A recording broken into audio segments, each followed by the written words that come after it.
श्री कृष्ण जैसे महात्मा की न केवल वाणी बल्कि हर दृष्टि, हर भाव भंगिमा हमारे भीतर सुप्त पड़ी चेतना को जागृत करती है। उनका सानिध्य मात्र आध्यात्मिक अनुभव है।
हम यदि प्रकृति को वस्तु समझकर अपने अधीन करना चाहें तो प्रकृति को कमजोर समझना हमारी बेवकूफी होगी।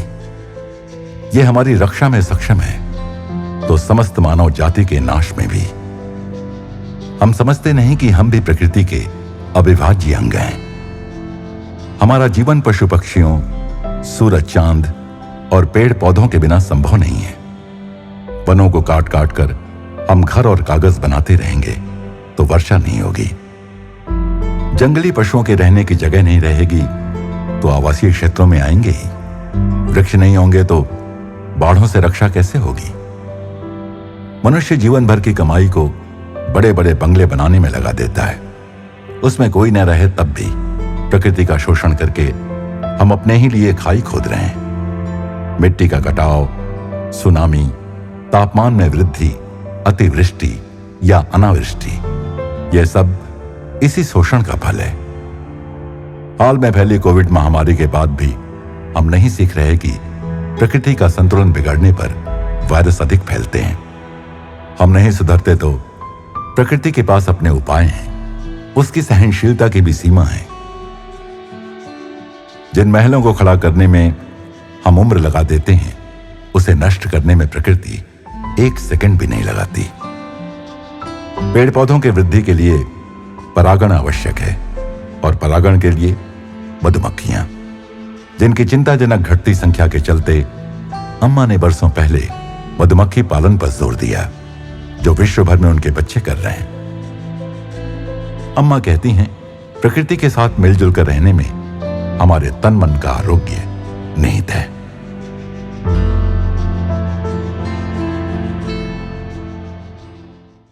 प्रेम स्वरूपी आत्म स्वरूपी सभी को नमस्कार। നമുക്ക് ഈശ്വരനോട് അടുപ്പം തോന്നുന്നത് ഈശ്വരൻ നമ്മളും ഒന്നായതുകൊണ്ടാണ്. നമ്മളിൽ ആ ഈശ്വരത്വമുണ്ട്, അതിനുണർത്താൻ നമുക്ക് കഴിയും. നമ്മൾ കൃഷ്ണനെക്കുറിച്ച് പഠിക്കുന്നതും കൃഷ്ണനെക്കുറിച്ച് സ്മരിക്കുന്നതുമെല്ലാം കൃഷ്ണനായി തീരാനാണ്. एक कथा है। एक आदमी सड़क किनारे टहल रहा था। उसकी नजर एक ग्रेनाइट के पत्थर पर पड़ी। जरा पास पहुंचा तो उसे उस पत्थर में से सुगंध सी आती अनुभव हुई।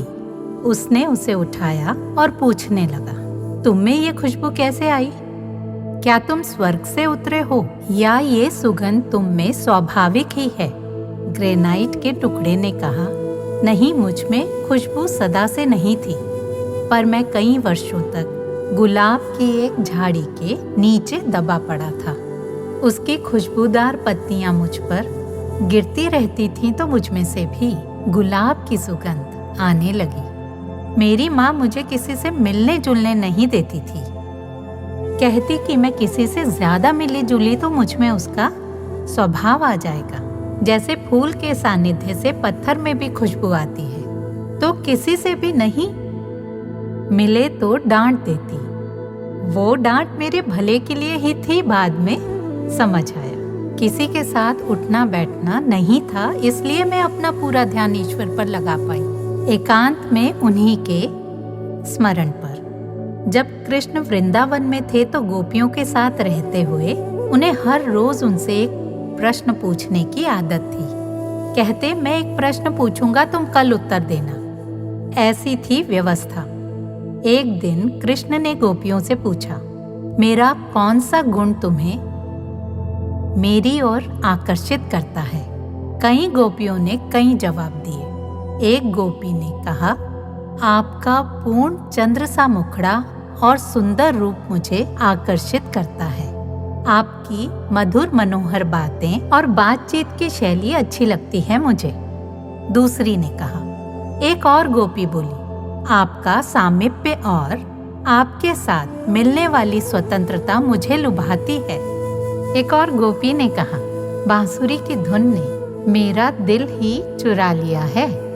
एक गोपी बोली, आपने कई बार गोपों को अनेकों संकटों से बचाया। आपकी अद्भुत लीलाएं हमें आपके निकट ले आई हैं कान्हा। एक अन्य गोपी बोली, मुझे तो आपके साथ खेलने में बहुत आनंद होता है। ये सुनकर नीरजा गोपी बोली, आपसे मिलकर, आपसे बातें करके आप हमारे अपने ही हो, ऐसा भाव जगता है। आप और हम अभिन्न हैं। यही भाव मुझे सदा आपकी ओर आकर्षित करता रहा है। वास्तव में ये गोपी भाव ही सर्वोत्तम है। हम ईश्वर से घनिष्ठता का अनुभव करते हैं क्योंकि हम ईश्वर से अभिन्न हैं। इस अंतर स्थित ईश्वरत्व को जागृत करना है। हम पढ़ते सुनते हैं, कृष्ण का स्मरण करते हैं। कृष्ण ही बनने के लिए हम अपने भीतर के कृष्ण को जगा सकते हैं। वास्तव में यही हेतु था उनके अवतार का।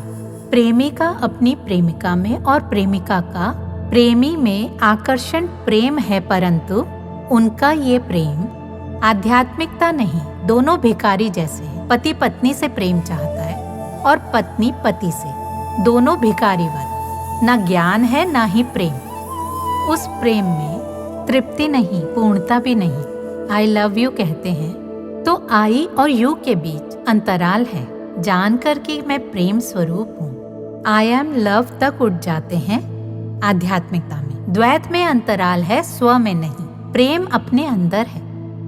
हम भीख क्यों मांगे? मांगने की आवश्यकता नहीं। इस बोध से हम में तृप्ति का भाव जाग उठेगा। जैसे सूर्य के प्रकाश में कमल खिलता है, हम भी महात्मा के सामीप्य से परम प्रेम को जगाकर स्वयं प्रेम हो सकते हैं। दुनिया में दो तरह के लोग हैं। एक सुखद परिस्थितियों में भी दुखी होने का कारण ढूंढ लेते हैं। दूसरे दुखद परिस्थिति में भी सुख का निर्माण कर लेते हैं। उदाहरण के लिए, किसी को गुलाब का फूल मुस्कुरा कर दो, वो ले तो ले पर उपेक्षा सहित कहे, अरे ये तो थोड़ी देर में ही मर जाएगा। इस पल में फूल का आनंद उठाने की बजाय भविष्य में उसके मुरझाने के विचार से वो दुखी होता है। जीवन के निराशा पक्ष पर ही हमारा ध्यान जाता है, लेकिन कुछ लोग सदा जीवन की प्रकाशपूर्ण दिशा की ओर ही देखते हैं। विषम परिस्थितियों में भी सुखी रहते हैं। प्रभात काल में सूर्योदय के सौंदर्य का आनंद लेते हैं। खिलते फूलों के सौंदर्य का आनंद लेते हैं। फूलों के मुरझाने को जीवन का अकाट्य सत्य मानते हैं। शोक नहीं मनाते, लेकिन ढलते सूरज और रात्रि की नीरवता में भी वे उतने ही सुखी होते हैं। श्री कृष्ण से प्रेरणा पाकर हम भी सुखी रहने का प्रयास करें। श्री कृष्ण जैसे महात्मा की न केवल वाणी बल्कि हर दृष्टि, हर भाव भंगिमा हमारे भीतर सुप्त पड़ी चेतना को जागृत करती है। उनका सानिध्य मात्र आध्यात्मिक अनुभव है।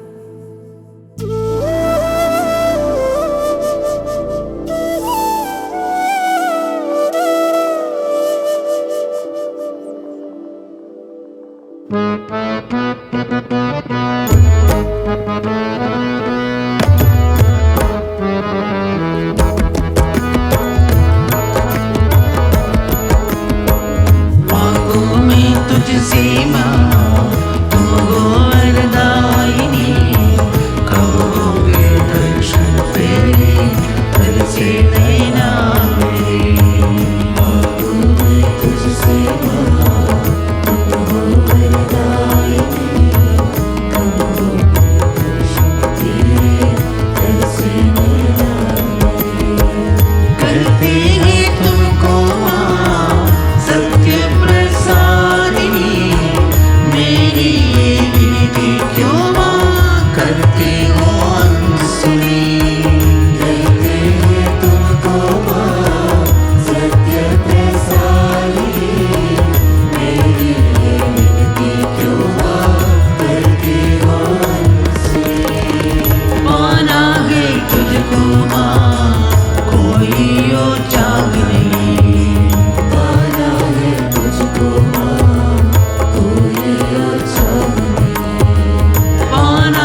तिरुवनंतपुरम शहर के पास स्थित पोनमुडी एक शांत हिल स्टेशन है जो अरब सागर के समानांतर फैली राजसी पश्चिमी घाट पर्वत श्रृंखला का हिस्सा है।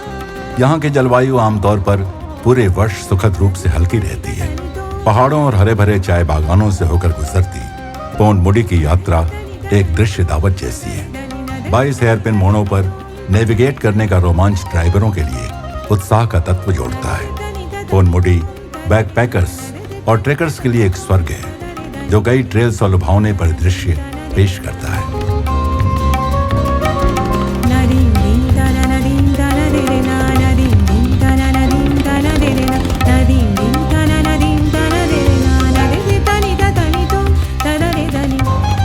तिरुवनंतपुरम का एक और गहना नेपियर संग्रहालय है जो शहर का एक ऐतिहासिक स्थल है। ये अपने विशिष्ट अलंकरण और उदार स्थापत्य शैली के लिए जाना जाता है।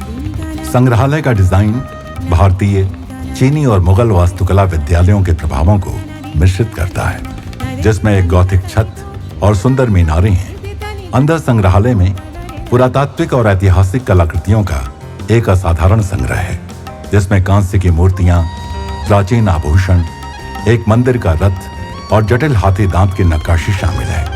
इतिहास के प्रति उत्साही और कला प्रेमियों के लिए यह एक अवश्य देखने योग्य स्थान है।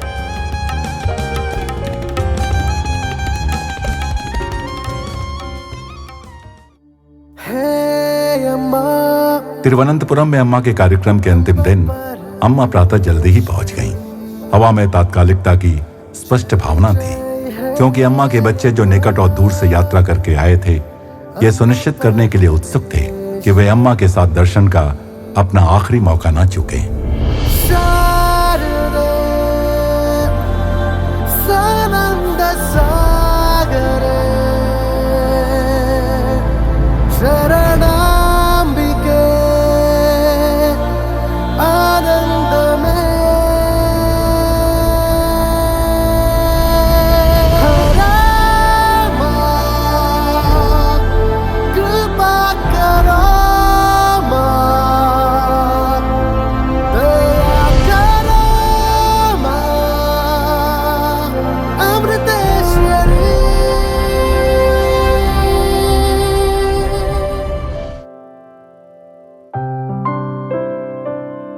सभी भक्तों ने अपनी भावनाओं, शंकाओं और भय को व्यक्त करते हुए अम्मा के सामने अपने दिल खोल दिए।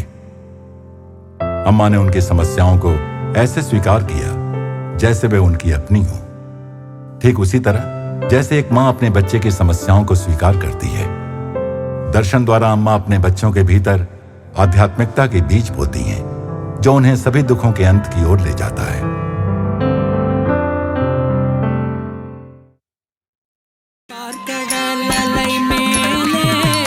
अमृता विद्यालय के बच्चे एवं कुछ भक्तों ने अम्मा के लिए भेंट स्वरूप कुछ नृत्य प्रस्तुत किए।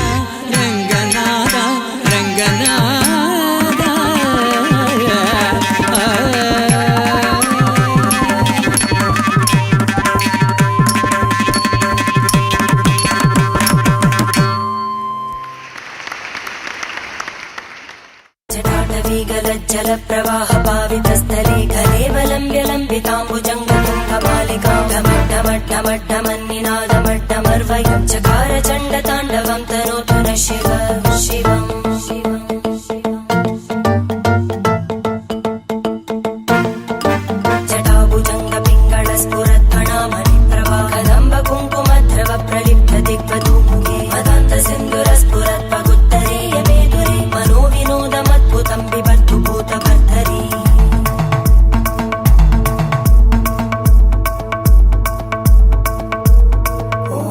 Namah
आखिरकार कार्यक्रम समाप्ति की ओर बढ़ने लगा।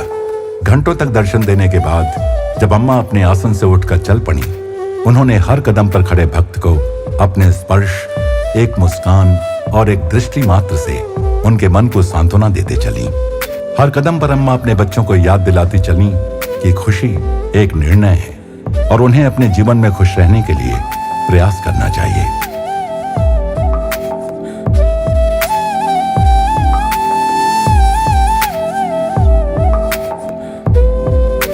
अगले एपिसोड में कभी न सोने वाली नगरी मदुरई में अम्मा का कार्यक्रम।